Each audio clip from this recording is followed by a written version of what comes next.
get your degree, have a degree, and just intern. Just beg to be an intern somewhere for your favorite designer.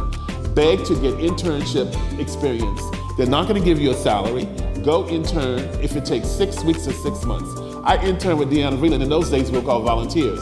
And did I complain for going into that museum every day, living in that nasty YMCA with the cockroaches, human and real cockroaches? No. We'll go ahead and get started. Hello, everyone. Welcome to this lovely special show where we pay tribute to the legendary Andre Leon Talley, where he was a towering figure in the fashion industry. He started living in a YMCA in 23rd Street, New York, to becoming the most prominent figure in the fashion industry, being editor-at-large at Vogue, which is the #1 fashion magazine. And Andre Leon Talley was born in Washington, D.C. and raised in North Carolina, raised in Durham, North Carolina. And here with me to celebrate the life and the legacy of Andre Leon Talley, please welcome Dr. Adrienne Jones, Karen Baker, and Rachelle Robinson. Hello and welcome. Hi, thank you for having us. Hey, everybody. Thank you. All right, so first things first, I want you all to introduce yourselves and what you guys do, and we'll go ahead and get into the whole panel discussion about Andre Leon Talley and his life. I'll kick it off. I'm Karen Baker. All right.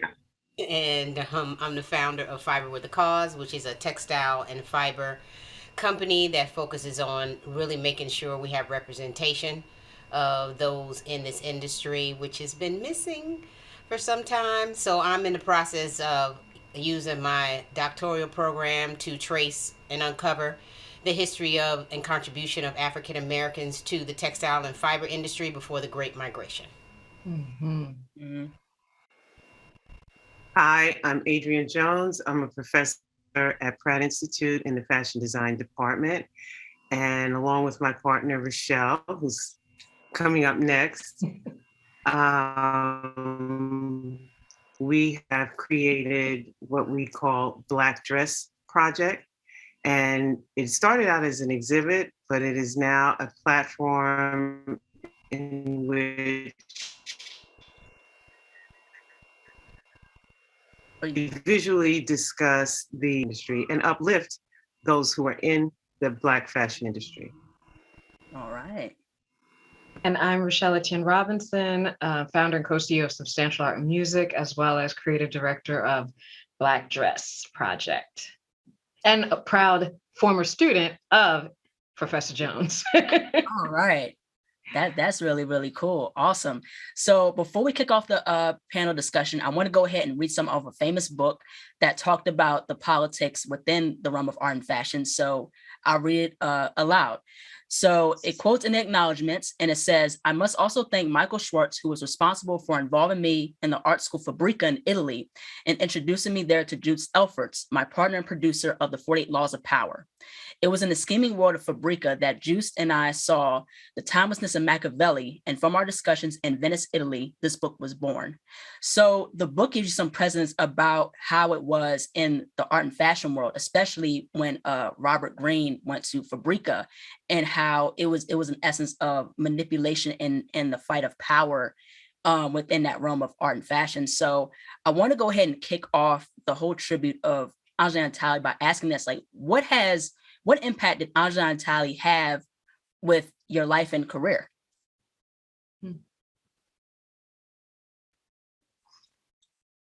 Oh, that's good.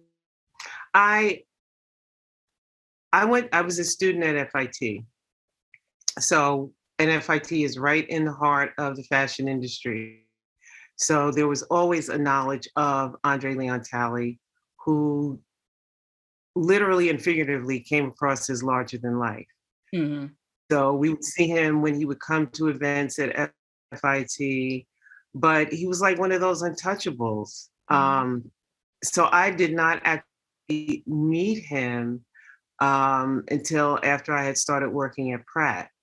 Mm-hmm. So you always knew he was there. You always knew he was a presence because, as you say, Vogue is, the most read fashion editorial around the world. And to have this Black presence there which was the only one, and in American Vogue still is the only one who has ever stepped in those shoes. So it was good to know that there might have been a place for us. And I'll leave it there. All right. What about you, Rachelle?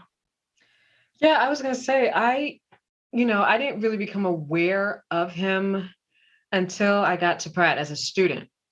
Mhm. And same thing, like you knew he was a presence, but he wasn't um necessarily accessible. I mean, you saw him, of course, in front of, in the runway fashion shows, seated in the front, but a lot of the things that people say about him about being a mentor, and I know we'll talk about more of this later. Yeah, I guess you had to be in the know, pretty much. Like you had to be in the know. You had to have access. But yeah, he seemed very much, just larger than life presence in the fashion industry. And what about you, Karen? Yeah, I think that is a general consistent, kind of larger than life. And I knew about him, for quite some time, but I think his presence became most known when I was at Savannah College of Art and Design, and he had such an influence there as well. And me having a friendship with Mimi Plan, she constantly talks about his influence, in helping to craft her way through the industry.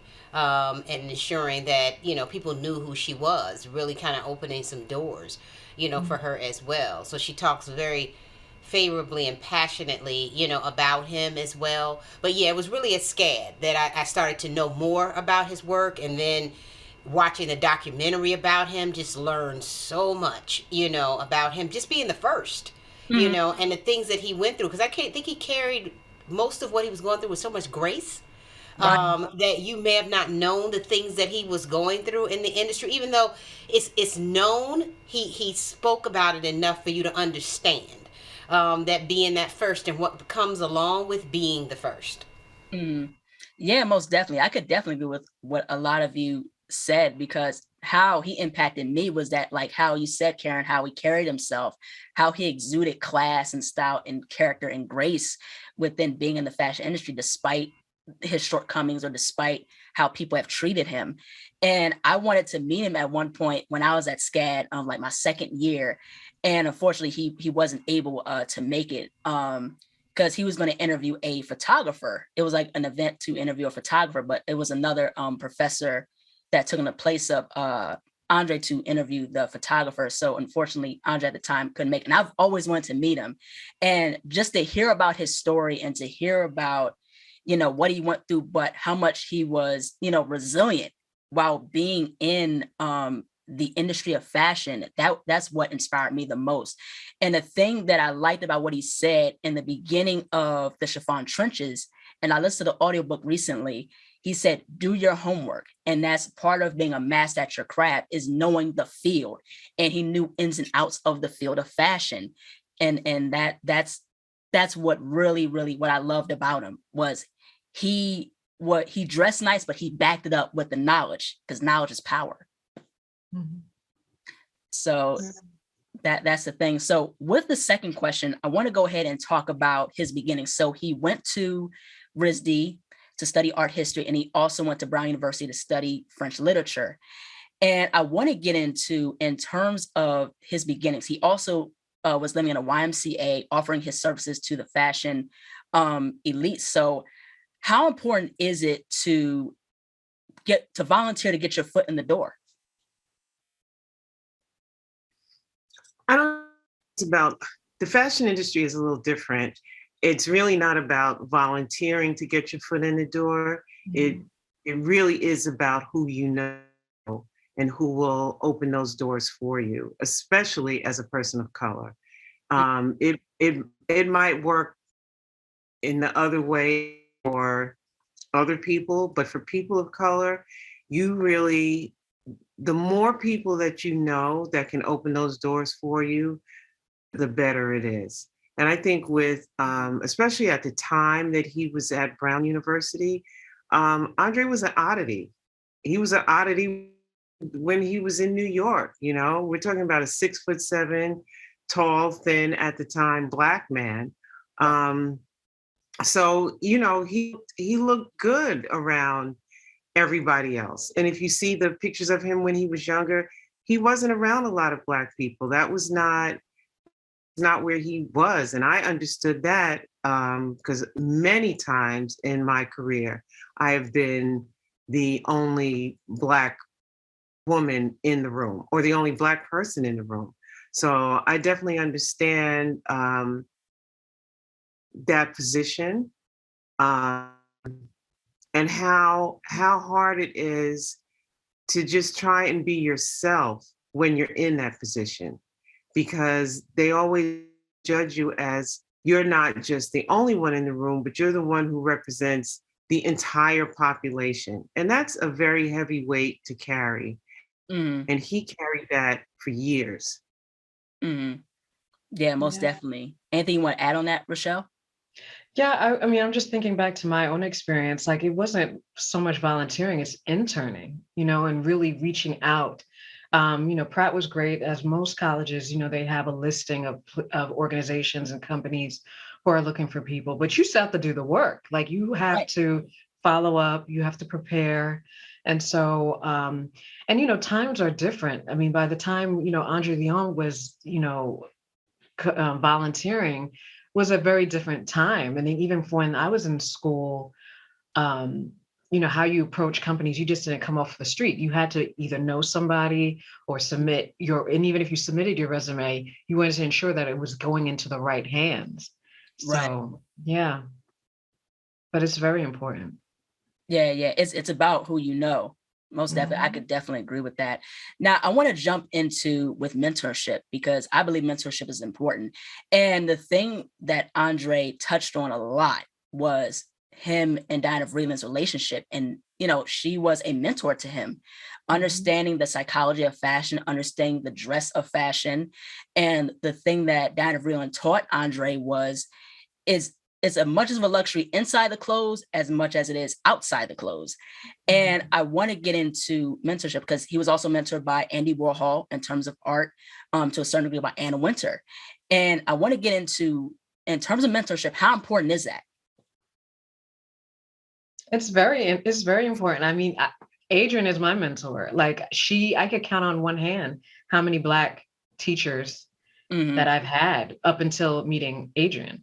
And so and the thing is, what made my experience in Adrienne's class so memorable was not so much about, yes, of course, slopers and darts and stuff and design, but it was really the other conversations that we had outside of fashion. It was just, she taught you about life in general. Like, I'll never forget when, we would talk about, participating, being advocates. She's very much of an advocate for HIV and AIDS. And, there was in New York, there used to be an out all night party that we would participate. And, she knows you guys are in college, she knows that you running wild, running these streets.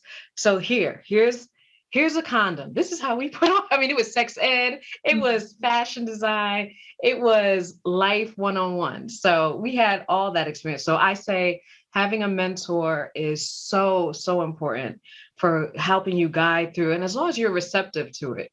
And the thing is, so many students to this day still reach out to her outside of regular classroom hours because she is so approachable, because she shares with you real life issues. And so that's a gift, and not everybody gets that, opportunity. Mm-hmm.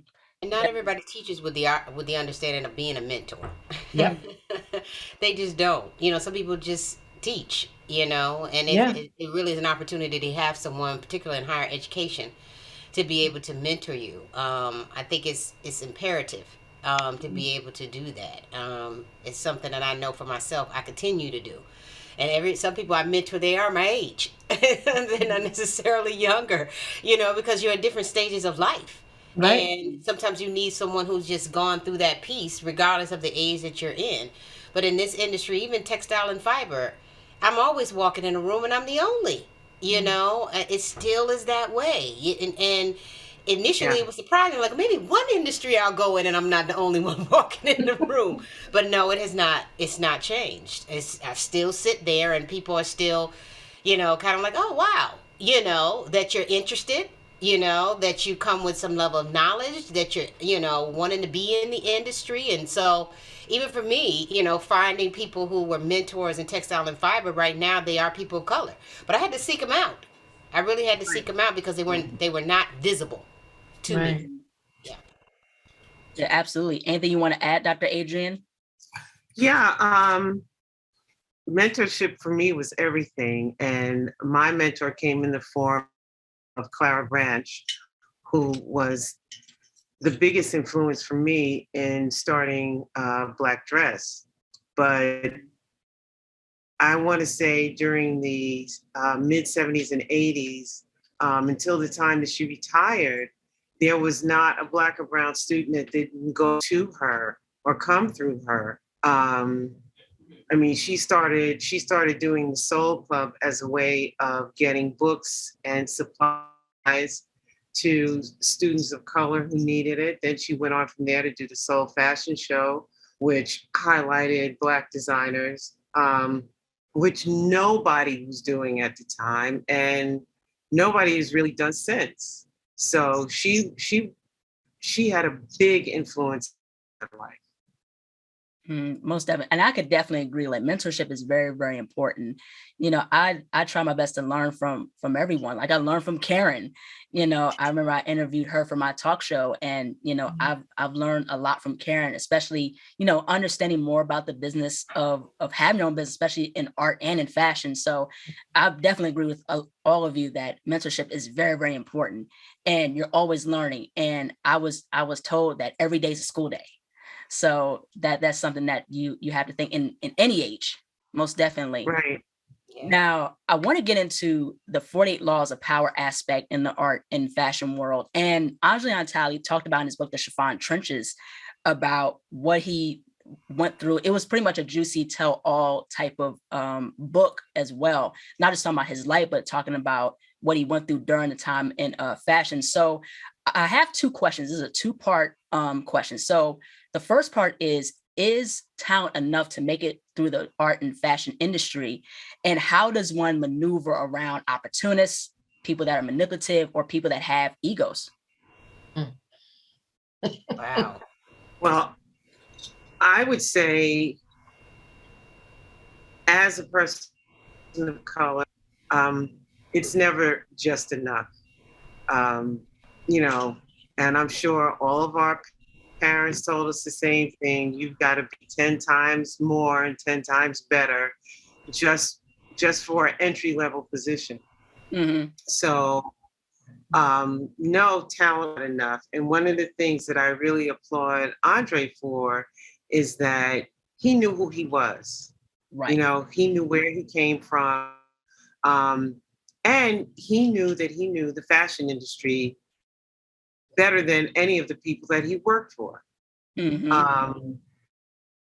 And that he had to have that. He couldn't just be a little bit. He couldn't just know a little French. He couldn't just know a little bit about clothing.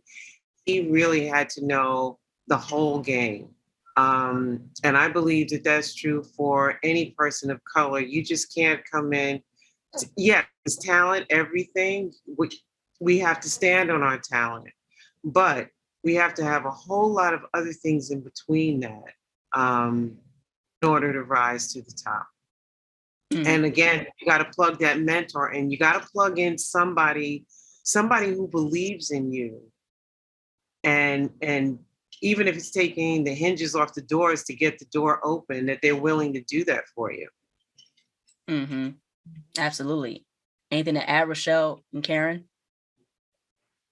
I do agree that talent isn't enough. Unfortunately, you have to have the whole bag. You have to have tenacity. You have to have courage. You have to be you have to have hustle and grit, because the fashion industry is very ruthless. It can be very cutthroat.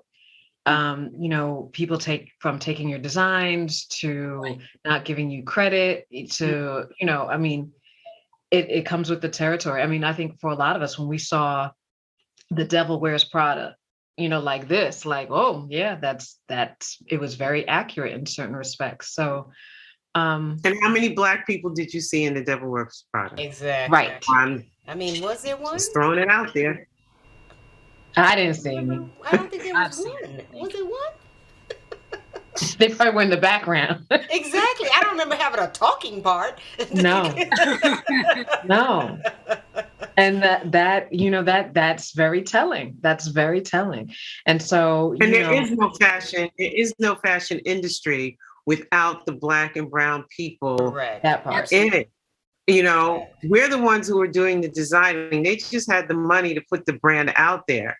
But we've been the backbone of the fashion industry for as long as there's been a fashion industry. Mm-hmm. And even with the heights that Andre made, when they pulled the rug out from him, even before they pulled out the rug from under him, he was, what did they call him? Queen Kong? I mean, come on, Right. and he was at the top of his game. Exactly. And also to add to that, people was lying on him, saying that, he was sleeping around with designers, and even said in his book, The Chiffon Trenches, like, what, they would think that he was sleeping with like these different designers, especially like Karl Lagerfeld, and that wasn't even true. Like the far he seen him to naked was like in his trousers and socks, like putting on his clothes, you know what I mean? So there was people that was lying on him, talking about, sleeping around with, white women and, all this other stuff. And, like how you said, he was at the top of his game. Well, that happens in the fashion industry. That happens in the fashion industry regardless of color. So.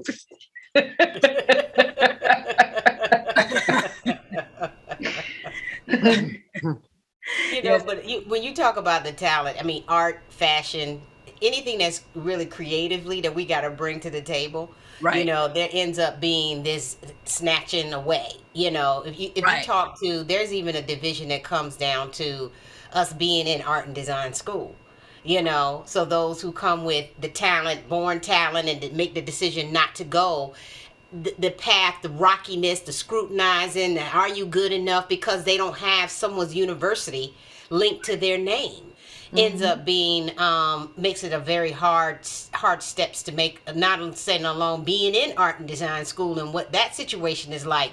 9 times out of 10 when you go, you're few, so it is always having to have this more than, Right. It's always having to have more than, being the best, achieving the best, Right. shining the most, in that regard, while still protecting yourself.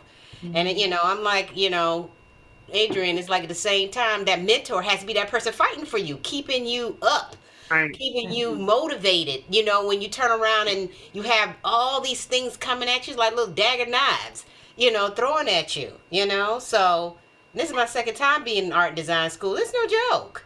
Right. Right. It's a vicious place And to not be. only Right. not only having the mentor that protects you, but then when that torch is passed on to you, you have to then not only protect yourself, but then protect the people that you are mentoring. Correct. You have to. It's a constant battle. And that's regardless of what industry you're in. Correct. Yeah, absolutely. And he even touched on that in his introduction in the Chiffon Trenches. Like, you have to work 1,000 times harder. If you're neck and neck with somebody, white, they're going to take their own people. You got to be above and beyond, like the saying goes, you have to be so good that no one can deny you. And that's the whole essence of that. And of course, with mentorship, it's also with we as a people, we have to have a support system, to keep us level-headed, to keep us grounded, and, especially considering that we have to deal with a lot of, protecting ourselves and working so hard to get recognition. And we're still going through that. That's still happening. Yeah. I don't see that ever changing. Yeah, it won't change. I don't see that, because in order for that to change, that would mean racism would have to come to an end. Okay, that's a whole nother conversation. Never mind. Nothing but truth, though. So. Right. Yeah, absolutely. Now I want to move on to the next part in terms of Andre Leon Talley's life. He dealt with internal demons. He dealt with being raped when he was young by multiple men, but also too, he struggled with food addiction. He also lost two important people in his life, which was his grandmother and Diane of Vreeland, which led him into a big depression. So in terms of trauma, what do you think, like how much has that, like, what do you think, how much of that trauma impacted like his life, you think? Well, I mean, I think we saw it. Yeah, and it impacts Black life. So, Yeah. it's kind of hard for me to distinguish just, him. His transparency is what we know, but it so impacts Black life. Yeah. So, unfortunate that story repeats itself. Mhm. You hear it over and over again, and I appreciate him the transparency, because what people then think as you move up in power or what they think is power, then that couldn't have or that wouldn't have happened to you. But the story is shared so much, more than anything. Yeah. Yeah, trauma is trauma. Right. And if you're a person of color, you can't divide that up into, well, this happened, so my trauma was a little less. We face this every single day. When we go outside of our doors, you just don't know what you're going to be up against. And to have to put that full armor on just in case. Maybe you might have a day where, you're not verbally attacked. And I do call it attack. I never understood the term microaggressions, because the things that were said to me, micro meaning small, they were never small. They were always very large. So Right. maybe there's a day that you don't verbally attack, that somebody doesn't come at you. Like, what are you doing here? I never forget, I had gone to a graduation ceremony, and the room that we were in was only for the professors who were going to be on stage. So that was one obvious thing. And so I came to sit down at a table with, I'm one of those people, wherever I go, I make a friend. So I went and sat down. There were only two Black people in the room that were going to be up on the stage. And so I went and sat down, and I'll never forget, this old white woman looked at me before I could even sit down. And by the way, I had my ID and everything on me. So it was obvious that I'm supposed to be there. And I wasn't carrying in a tray. And she said to me, well, who are you? And what are you doing here? And, the head snapped back. And sometimes I can't catch myself. I'll just hear my voice is like, ooh, that really did come out of my mouth. Fortunately, the chair of my department, she caught the ball and she answered the question, before I could sit down, but it was an attack. It wasn't said in a nice way. She put all the venom that she could in. It's like, well, who are you? What are you doing here? And you got to catch yourself some days, because again, I was one of two in a room of about 150 people, Right. and the first thought is, now, if I turn this table over on you, you will know who I am. But you can't do that. Right. You can't do that. So that trauma that he experienced, I don't believe he was, and this is just my personal opinion, because I've met him outside of the fashion industry. I don't believe he became transparent about his trauma until his late years. Yeah. Okay.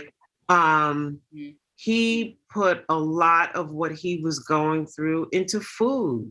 Food became not his love, but his lover, And I remember the first time that he actually lost a significant amount of weight. That was the first time he talked about it. And I remember him saying that he would keep a sleeve of Oreos in his nightstand. And I remember thinking, wow, that's what you call that row? That row? That was a sleeve of Oreos. And he would, go to bed with his Oreos, So the trauma, he didn't release it because I don't even think he understood what was happening to him. And because a lot of times in trauma, you don't. You Right. have to take a step back Mhm. and recognize what is being said to you and what's happening to you. Because at the time that it's like somebody, you get all dressed up and you walk out the door feeling good, knowing you're looking good, and somebody just throws trash on you. Do you know how to react to that immediately? Absolutely not. So he would come to the safety of his home and eat, close the door where nobody could see him and eat. Mhm. Mhm. Yeah. Yeah, I was just going to add that I think with Andre in particular, we can physically see it, right? Because I mean, we saw the his battle with weight, and I think it's really unfortunate that he wasn't able to be vulnerable and transparent until like Adrienne said, until his later years. Like he wasn't talking about race. I don't recall him talking about. I want to say in the last maybe the last 10 years. Before Right. that, it's just like, it is what it is. I'm just going to deal with it or whatever. But I think, with the younger generation and this younger group of folks that were being more vocal, like, yes, this is happening. There is a problem that's going on. Um, that he became more vocal. But I And mean, I also think it was still, when it happened to him. I yeah. mean, let's call a thing a thing. When Andre was on top, Andre was on top, Right. Hmm. and nobody could touch him. And when that foundation was pulled from under him, that I think it was then he recognized Oh, I'm Black, yep. you know, Mhm. because before then he was moving in circles that none of us have had the opportunity to move in like that, and for as long as he did. Yeah. And then when they said, "Oh, you know what, we're done," and it was as if he never existed. That was a whole other trauma he had to deal with. He had to find his footing all over again, where for years he knew exactly who he was and where he stood. And all of a sudden, he did not have that anymore. Mhm. Yeah, absolutely. Anything you want to add to that, Karen? No, I'm just sitting here thinking that's a lot. It's just, I mean, it's just like anything. If you've been in a career all your life, you know what I'm saying, and then all of a sudden someone said, "Boop, nope, you can't do that no more." Your whole world is shook up. Yeah. You know what I'm saying, and you're trying to figure out and still maintain a level of dignity, Right. about yourself when so many people celebrated you. And you still trying to walk in that same, like we were saying, that grace, and still have a level of celebration, with you as well, and not get historically erased. That's when you see articles right now. They're like, finally giving him his due. I mean, these are the headlines that I'm reading when you look up Andre Leon Talley's name. This is finally thing, that's attached to his name as well. When people speak of him, with which I also find just very kind of very fascinating. It's like now we want to find the credit, that he actually should Yeah, get. That for yeah. how long he should have. It's very interesting. Right. I mean, major newspapers using that and attaching it to his name. Right. I think it's very disturbing because it wasn't like, he hadn't been here. Andre was in his 70s when he died, so plenty of opportunity, as we like to say, to give him his flowers while he was Correct. here, you Right. know, and to know that, you know, he he died he died alone, and I mean alone in spirit and in heart, um, which I find terribly sad. I find very sad, and now all of a sudden, oh, let's write about Andre, and Andre was this. Vogue didn't even put him on the cover, and he made Vogue. Let's be very clear about that. Vogue was not did not become what it was until Andre was in it. And you can say whatever else you want about him, but when he floated through with his caftans on and his hat and his fabulous shoes and everything else, people paid attention. Now that he's gone, now you want to find things to say. I think it's pretty disgusting. Mhm. Yeah, I can absolutely agree. You know, it's just like, it's just crazy. Here he is, like, here it is that he gave his all to the fashion industry and his all to Vogue. And it's just that, you know, the fact, like how you said, they didn't give this man credit until after he passed away. It's like, why didn't you do that beforehand? But it just goes to show how, you know, this system is with the fashion industry and how it is, and how, like how we talked about how cutthroat it is. And it's just disheartening. And that's, and this our duty, I believe, to maintain the legacy and to really honor Andre Leon Talley, you know, because the thing is, if we don't celebrate us, who will? Mhm. Nobody. Yeah. Yeah, absolutely. And we have to tell our history. Become Yeah, exactly. we become a sentence or two during Black History Month. There Correct. you go. Yep. Yeah, exactly. So I want to also get into, within his book, he talked about going to New York. So he was told to go to New York by a fashion editor. And he was also told to stay in New York by Diana Vreeland, because he was going to see his family for Christmas in Durham, North Carolina.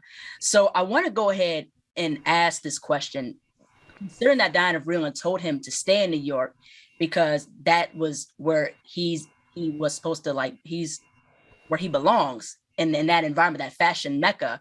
Like, is New York a necessity, or can someone still make it in fashion art outside of New York? I think after the pandemic, that was the game changer right there. Before then, I would say uh, New York.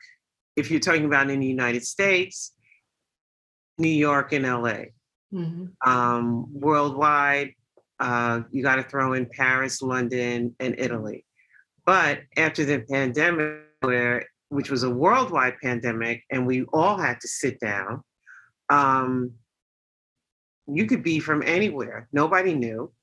Right. You know, you had your Instagram page, you were on Twitter, and everybody just looked at that. Nobody was looking to see where it was you were from. They were just seeing what were you creating. So I think since the pandemic, that's been a change. Mhm. Yeah, I agree. I think it's because of social media, you know, it's a game changer. Like, you are not limited to, I mean, granted, you'll probably, you know, if you're in the fashion industry long enough, you'll probably end up making a trip, but it's not necessarily a necessity, I think, anymore, because you're not limited to just, you know, New York City. Cali, Texas, there's areas of Texas that are doing great things as well. And Chicago, so Yeah, I was gonna say Chicago, Chicago. Yeah, yeah, Miami. right, and now definitely, yeah, Detroit. Right. Detroit Yeah, is Detroit too. Yeah. stepping up. Yeah. yeah. Yeah. Yeah, there's warehouses. People are finding ways to, you know, source. Yeah, so you're not limited at all. Yeah, Tracy Reese actually left New York and Mhm. went back to her hometown of Detroit and is doing her business, her brand out of Detroit now. Oh, Yeah. good. Oh, good. Awesome. That's really, really cool. Now I want to move on to the next question. Andre Leon was a student in terms of character, style, and especially the knowledge of fashion. And he noticed within the new people that were getting into the fashion industry, they lacked those attributes. How does that affect the world of art and fashion? I, I don't see him as the student. I see him as the professor. Hmm.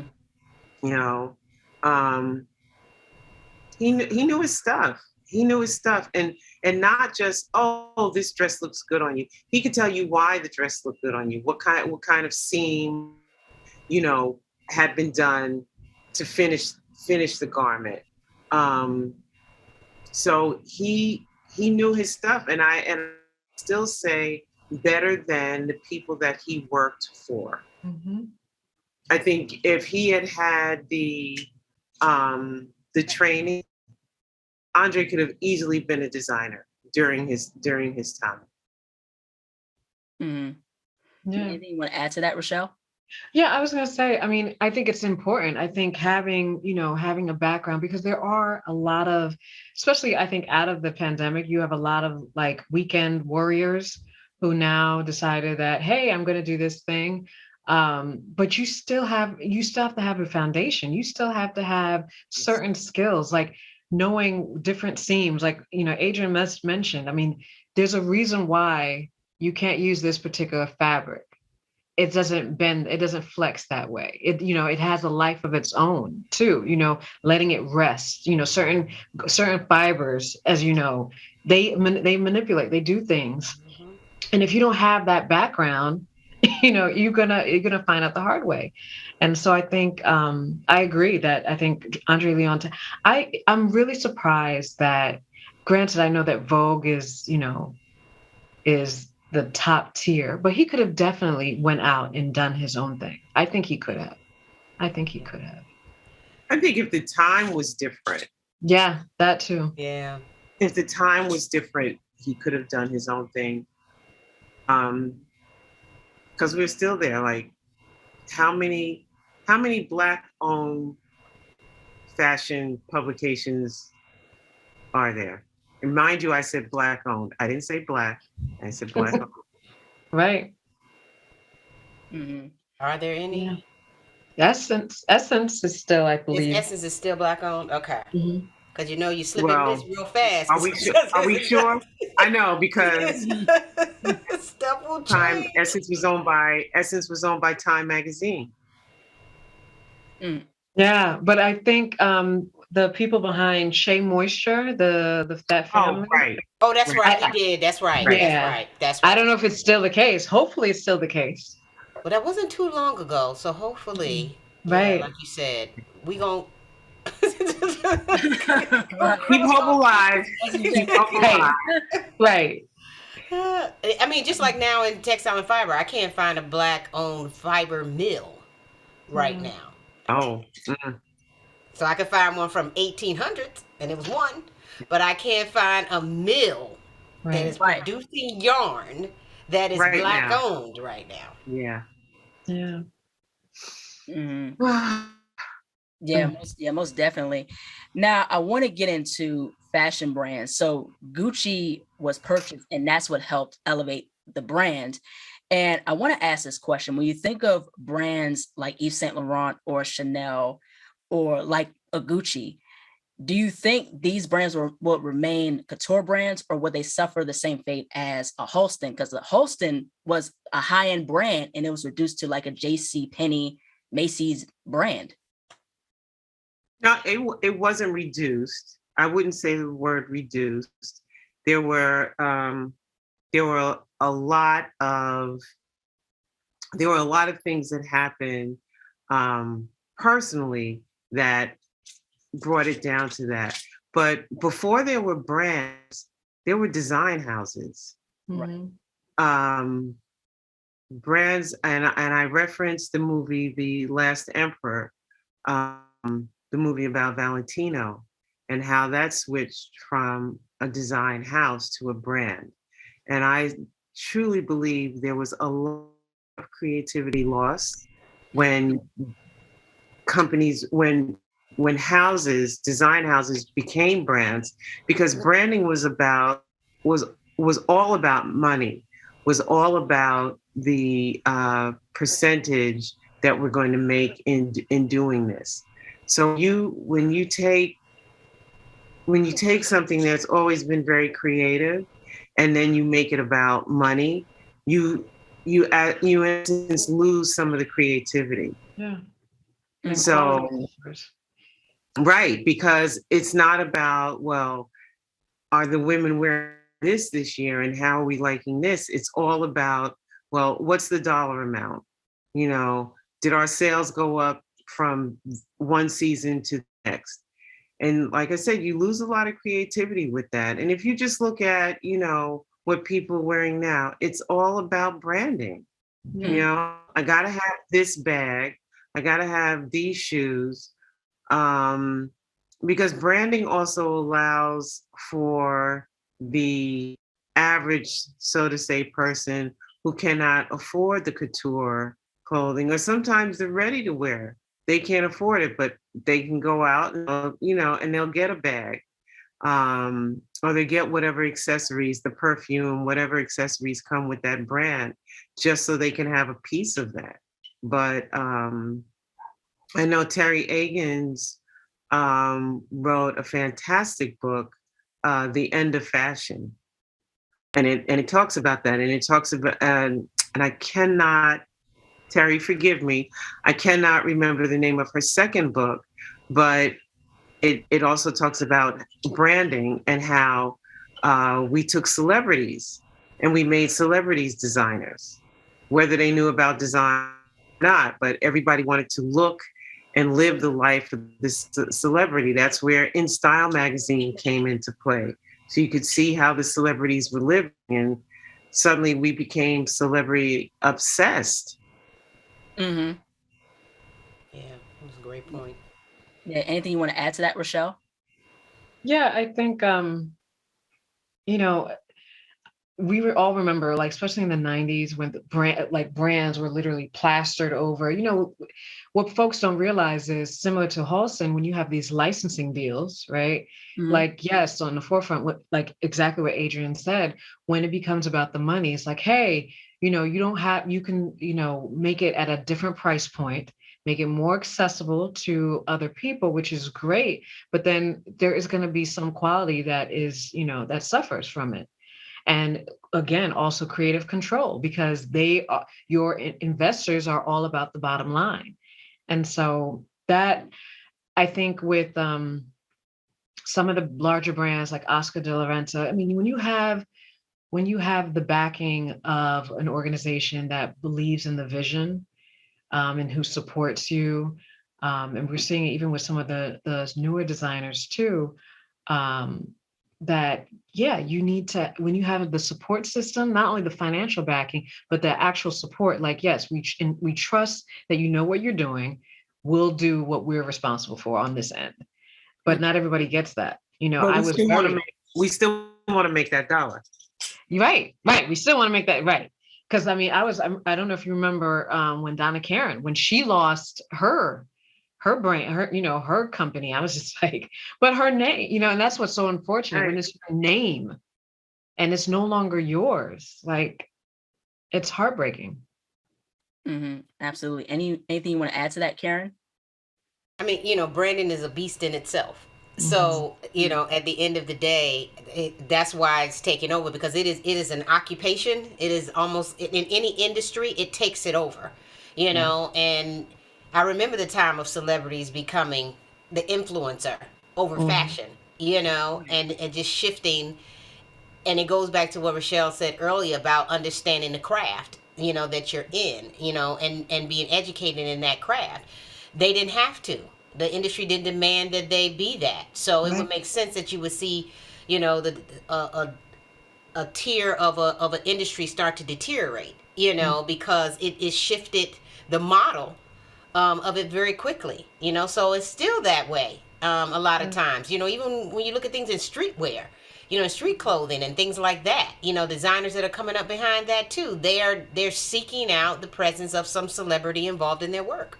Right. Mm-hmm. Yeah, most definitely.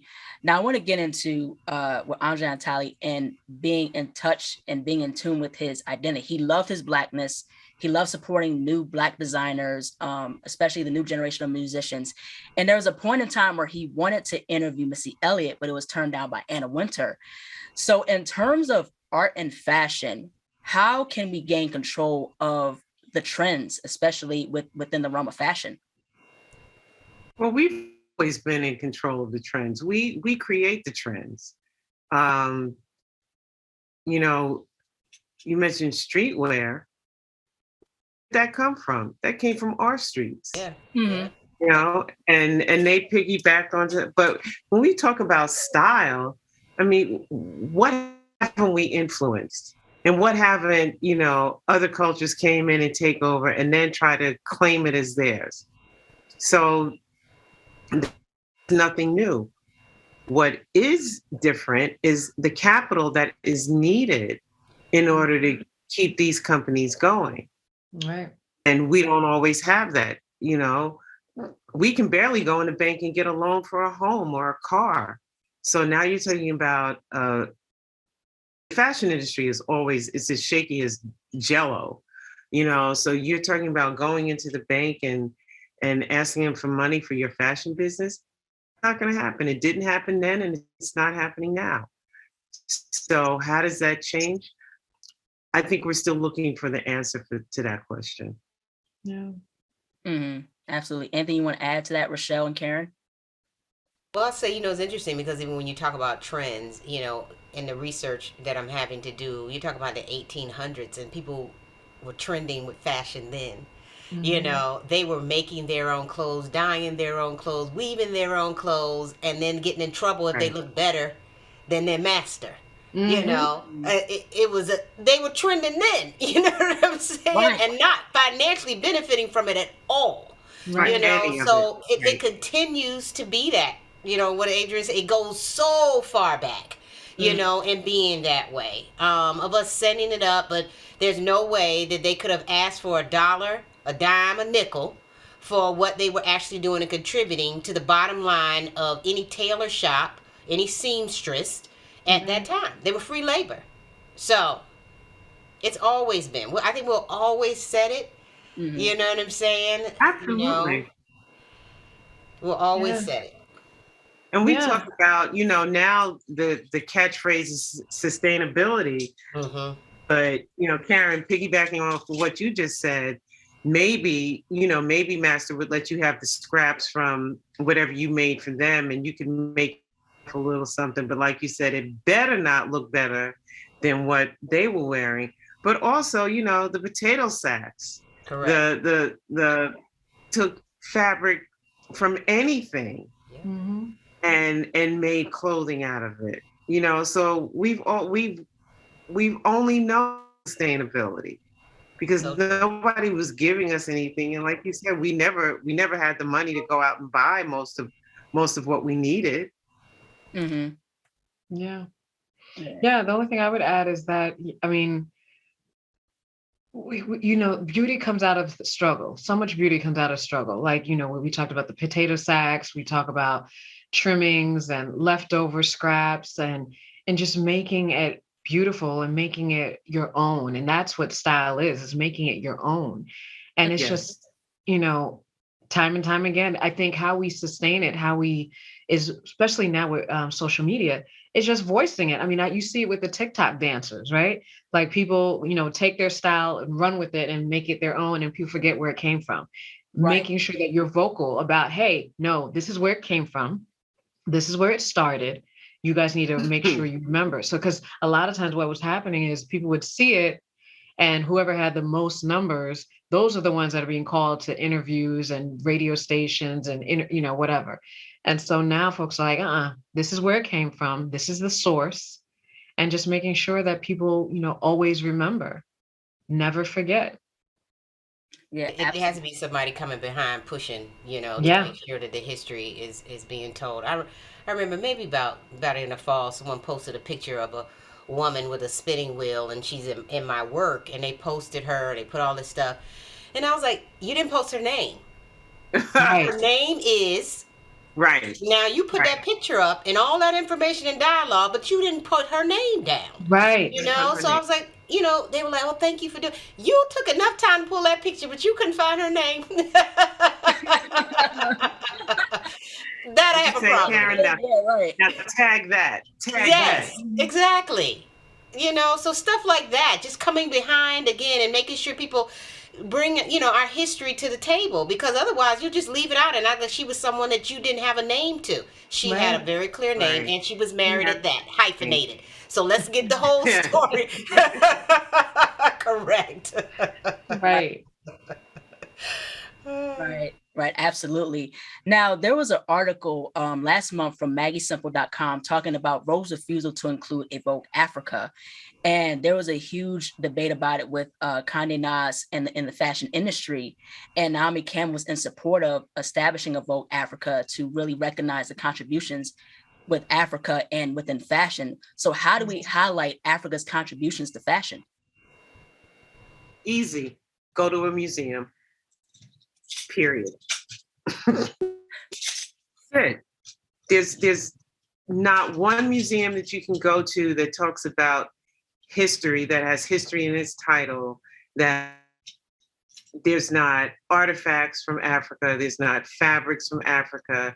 So it's not hard. If you want the information, it's already out there. It's just about, do you really want it, the information? Do you want to acknowledge, what we did?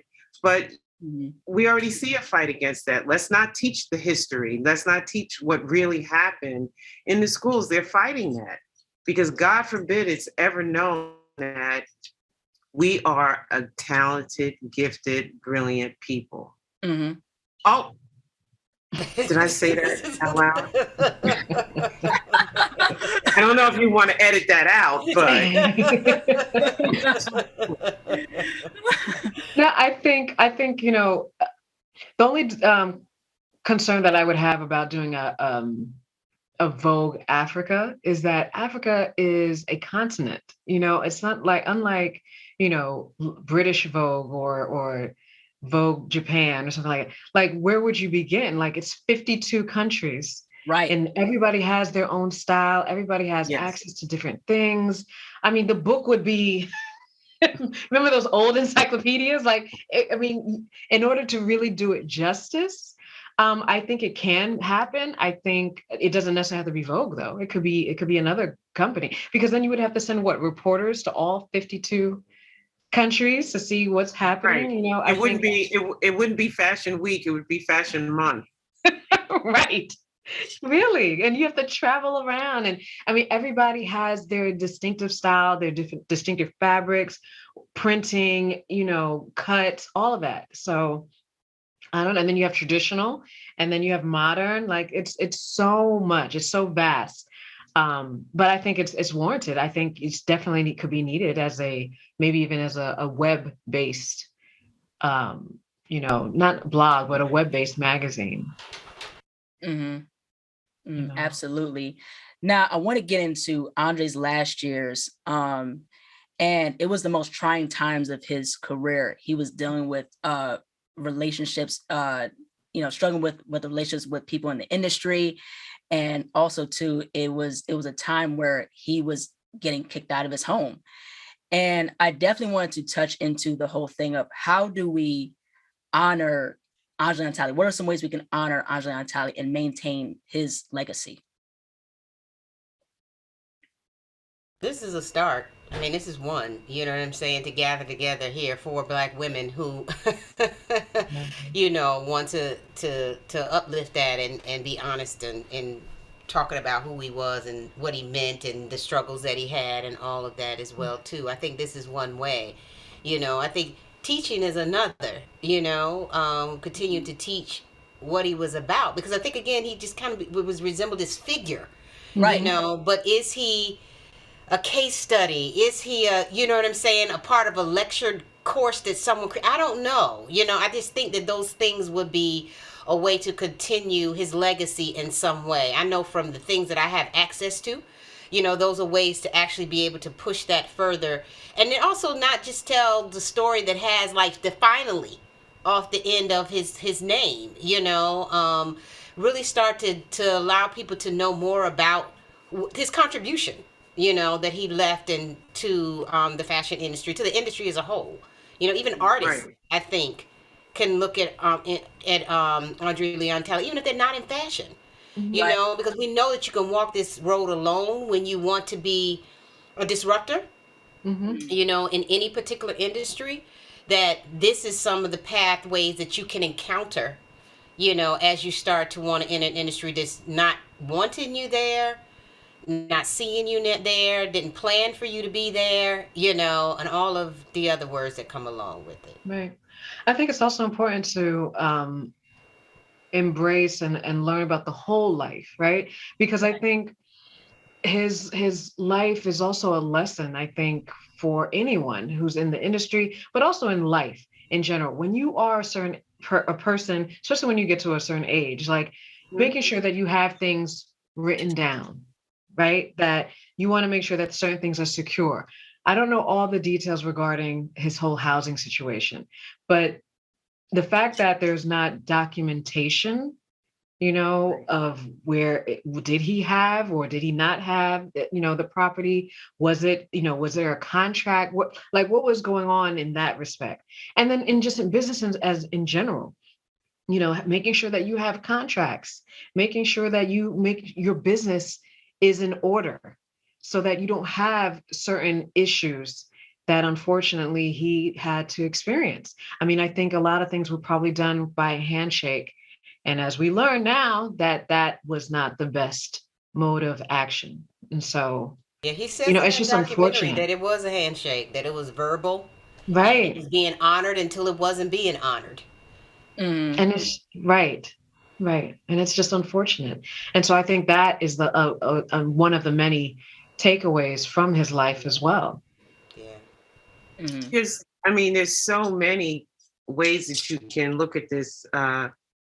A Black man from the South, born in the 40s, gay, in the fashion industry. I mean, you can separate all of those, Right. and create a narrative around that, and then come back and put all of those things together and say, okay, now, what does this look like?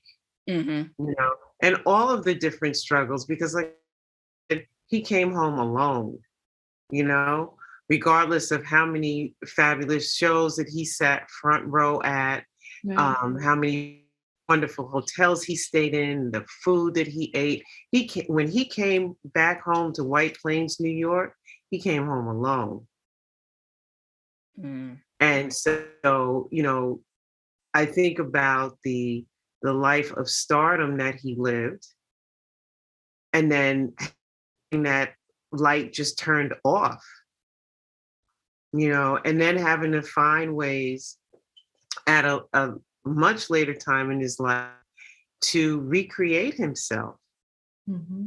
and then still have more blows thrown on top of him. I can't imagine having to be not just concerned, but terrified about, where am I going to go home to live? I've lived in this home for 20, 30 years, and I'm in my 70s and my health is not good. And so let's add on more stuff. And I'm a Black man, I'm a Black gay man. And, the people who I thought were my friends are now ignoring me. Right. You have to put that in, whatever they put on the death certificate, you have to add that in too. That could not have been easy to deal with on a regular basis, whether or not I'm going to be here or not be here. And the fight, to think that he still had to fight at this point in his life, Mm-hmm. just for a place to lay his head down. Right. There's a lot of narratives that could come out of that. Yeah. And I'm sure there was a lot of, not regret, but it's like, yes, I believe he did know who he was, but I feel like because of where he was, that you're putting up a facade, right? Oh, fabulous, and fashion and parties and models and designers and everything like that. And you probably, I'm sure he swallowed up many pills, not literally, but just dealing with, being a Black man in the fashion industry, gay, but at the same time wasn't so out. You know what I mean? It was almost like an unspoken thing. It's like he is, but maybe not have really embraced or having had a relationship fully. I think there was there was so many things compacted, and it's just, again, I think it was a big life that unfortunately ended very tragically.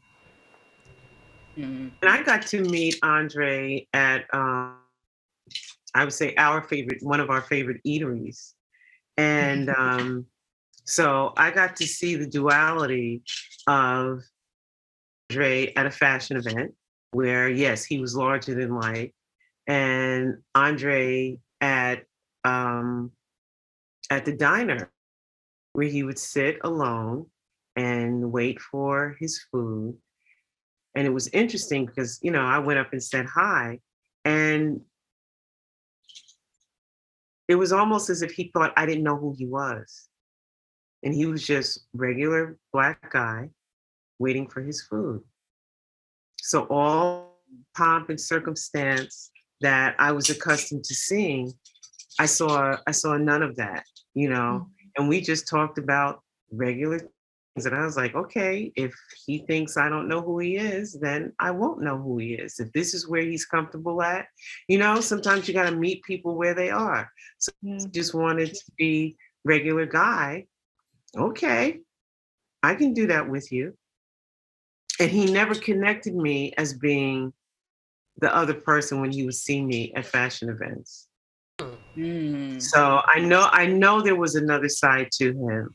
And, I always felt like, who were his real friends? Who were the people like you just come over and sit down and have a cup of coffee? Were those people there? Or were they all connected to this larger than life lifestyle? In which case, it's again very sad. Yeah, I can most definitely agree. He was close friends with DVF, and DVF was the one to tell Andre to reconcile with his mother.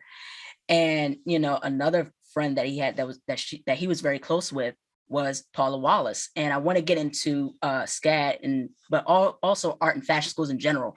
So Andre Leon Talley had a really close relationship with SCAD, especially with Paula Wallace, who was the president of SCAD. And me and Karen went to SCAD, of course. And of course, with Andre, he would hit his award. An award was named after him called the Andre Leon Talley Lifetime Achievement Award. He was able to do master classes and, just connect with the SCAD students and, honor different designers such as Tom Ford and Karl Lagerfeld. And so I want to go ahead and ask, what roles do art and fashion schools play with undergrad, in terms of undergrad and alumni?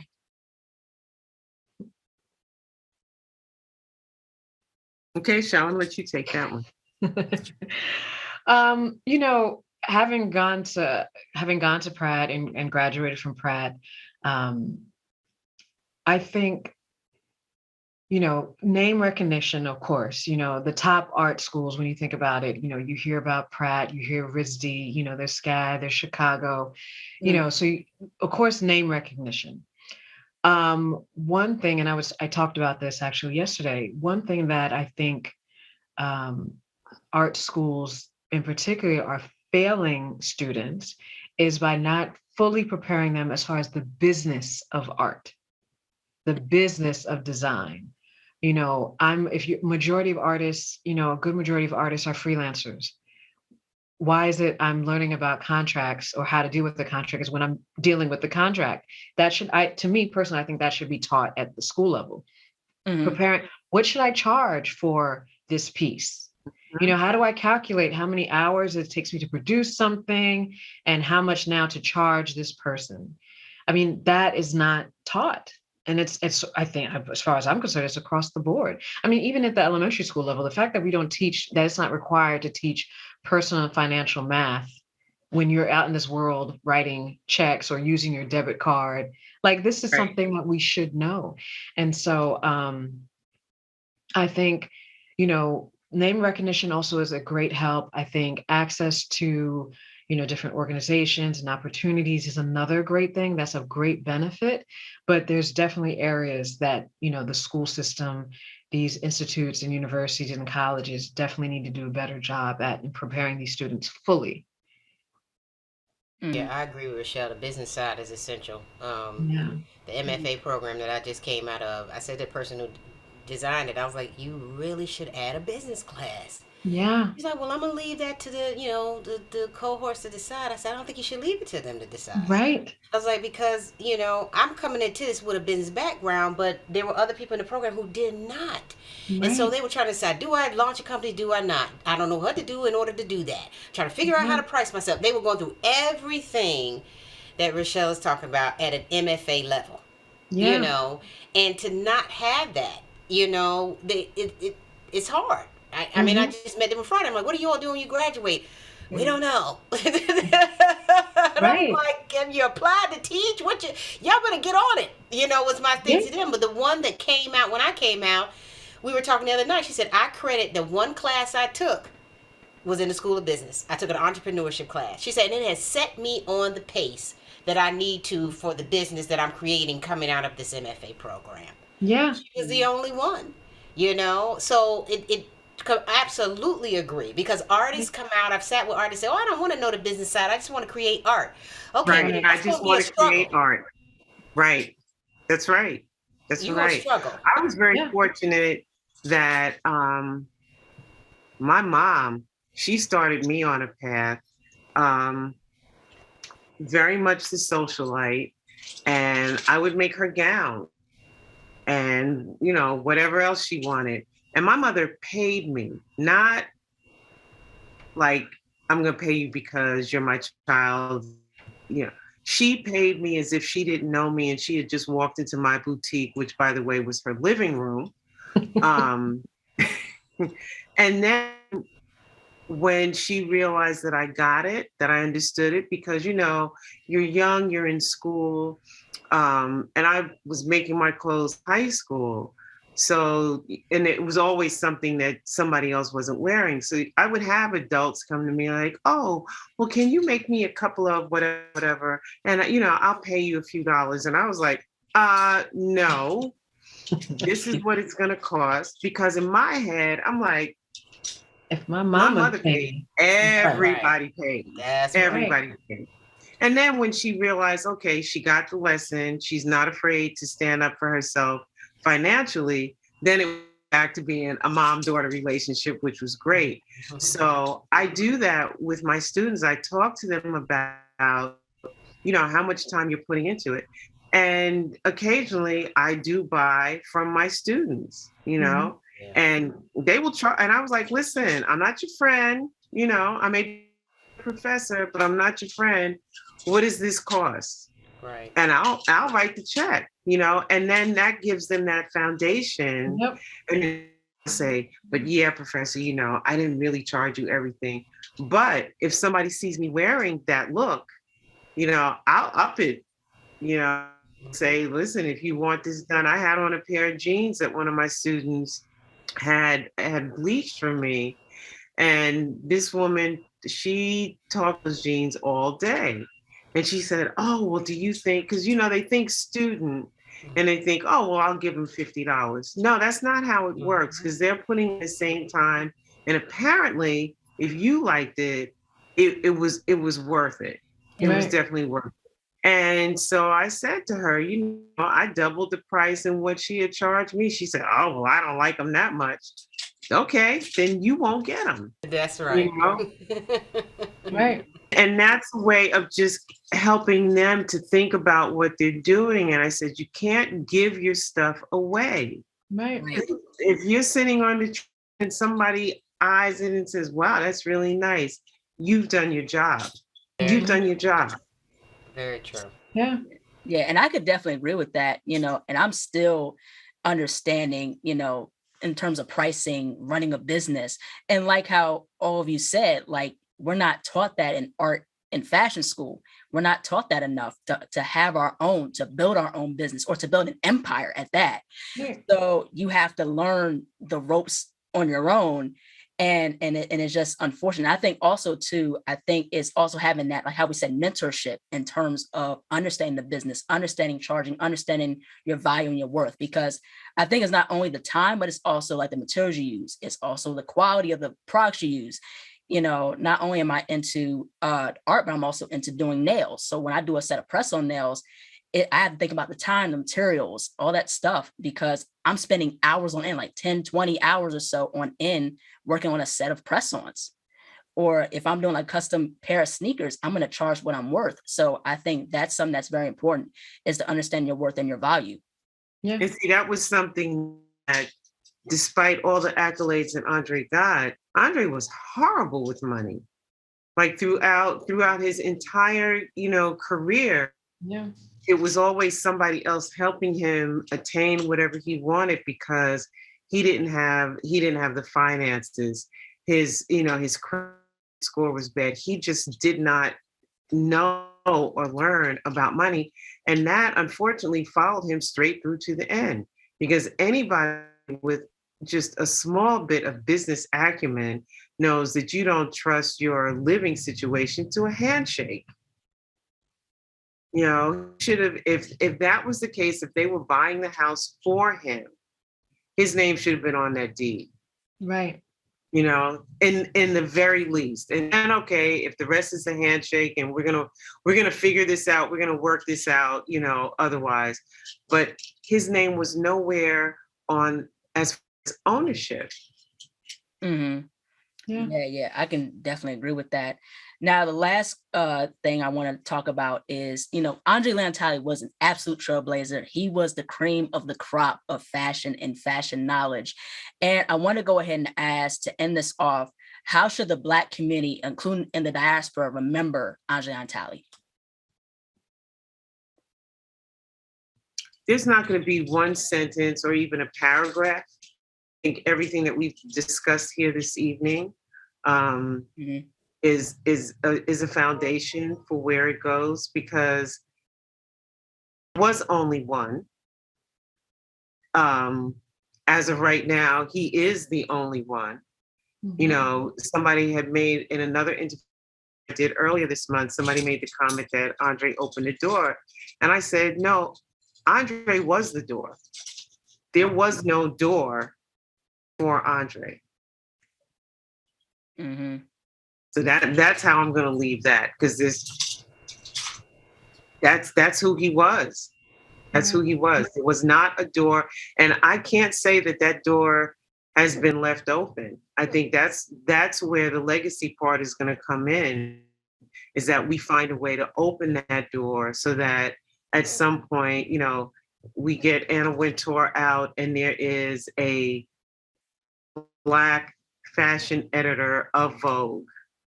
You know, that's going to be where the legacy picks up and continues. Yeah. Mm-hmm. I think in addition to that, another part of his legacy, which we didn't really talk much about, is his writing. You know, the written word, like what he was, how he was able to describe fashion and designers and clothing and the way it made people feel and look. You know, we're so used to seeing him, you know, again on the front rows of fashion shows, but he was an editor. Like, this is a man who wrote and described what he was seeing, and gave, people were looking for that. If you could get the sign off from Andre Leon Talley, like, that held significant amount of weight. And so I think that will be definitely a part of his legacy, because that's something that people can literally, to this day, it's just a Google search. Absolutely.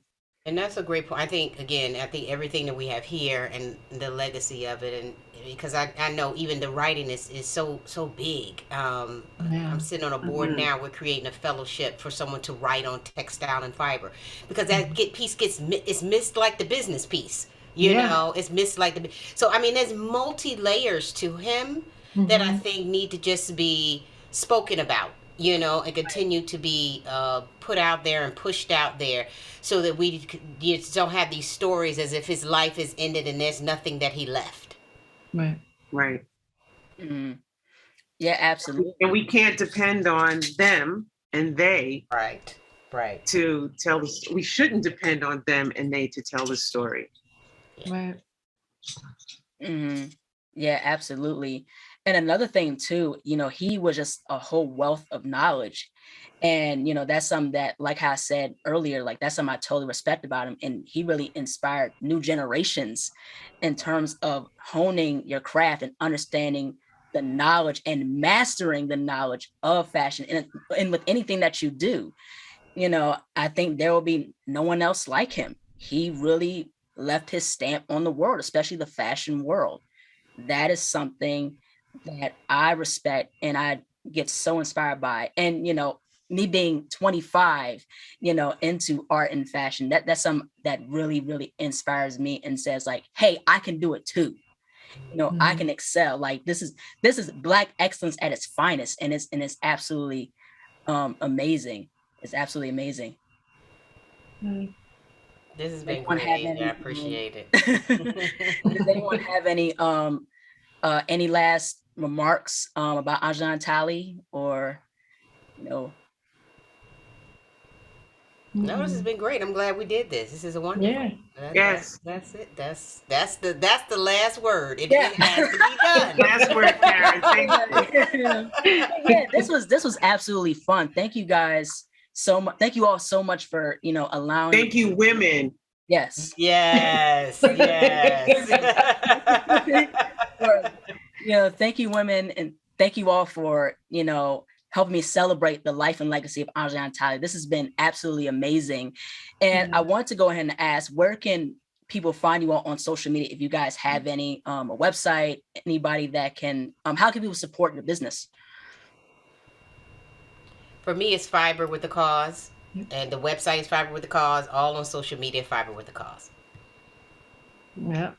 And you can find Adrienne and I, we have our website, blackdressexhibit.com, which is an online resource for all things Black fashion. We have a great resource of designers, a listing of designers, models, all Black hair and makeup. Black hair and makeup, just Editors.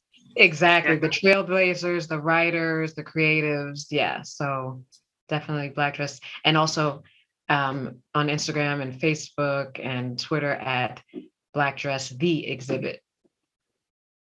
Great, that's awesome. Well, you can find me. I'm Asia the host. You can find me on social media on Instagram at Asia the Bird. My business Instagram is Asia the Bird _. That's Asia the Bird with an _.